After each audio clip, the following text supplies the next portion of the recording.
1. शिवलीलामृतचा पहिला अध्याय रोज वाचला असता सद्गुरूची कृपा होईल व सर्व कामे सन्मार्ग मिळेल, मार्गी लागतील. 2. शिवलीलामृतचा दुसरा अध्याय वाचला असता शिवाची भक्ती वाढेल, उपासना घडेल, कृपा राहील, पुण्य मिळेल. 3. तिसरा अध्याय रोज वाचला असता सन्मार्ग मिळेल, पापाचे क्षालन होईल आणि तीर्थयात्रा घडतील. 4. चौथा अध्याय रोज वाचला असता शिवपूजनाचे उत्तम फळ मिळेल, परचक्र आपत्ती टळेल. श्रोते हो, पुढे जाण्याआधी कमेंट्समध्ये श्री स्वामी समर्थ न विसरता लिहा. स्वामींचा आशीर्वाद तुमच्या पाठीशी नक्कीच असेल. 5. पाचवा अध्याय रोज वाचला असता संकटे टळतील, शिवा आराधना वाढेल आणि गतवैभव पुन्हा मिळेल. 6. सहावा अध्याय रोज वाचला असता शिवा उपासनेने वैधव्य टळेल, स्त्रियाचे परम कल्याण होईल, प्राण संकटातून रक्षण होईल.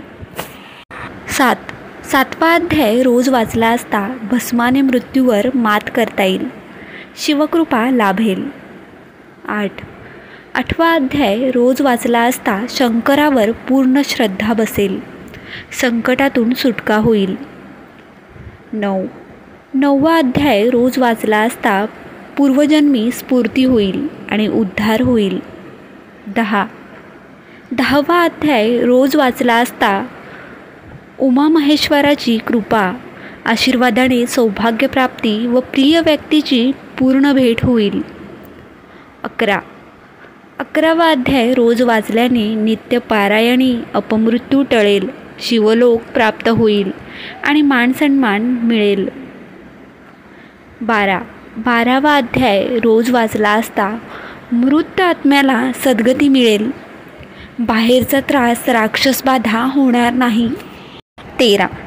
13वा अध्याय रोज वाचल्याने दीर्घ मुदतीची कामे यशस्वी होतील, मार्गी लागतील, अध्यात्म न्याय प्राप्त होईल आणि मुलामुलींचे विवाह जमतील. 14वा अध्याय रोज वाचला असता अतिथीचा सत्कार घडेल, विद्या प्राप्त होईल, शिवदर्शन आणि कृपा होईल. सूचना: शिवलीलामृतचा 15वा अध्याय वाचला पाहिजे असा नियम नाही. 14 अध्याय वाचला तरी पारायण घडते. शिवलीलामृतचे सलग 7 पारायण केल्यानंतर बरीच कामे मार्गी लागतात. बरेच लोकांना याचा अनुभव आहे. आशा आहे की तुम्हाला ही माहिती नक्कीच आवडली असेल.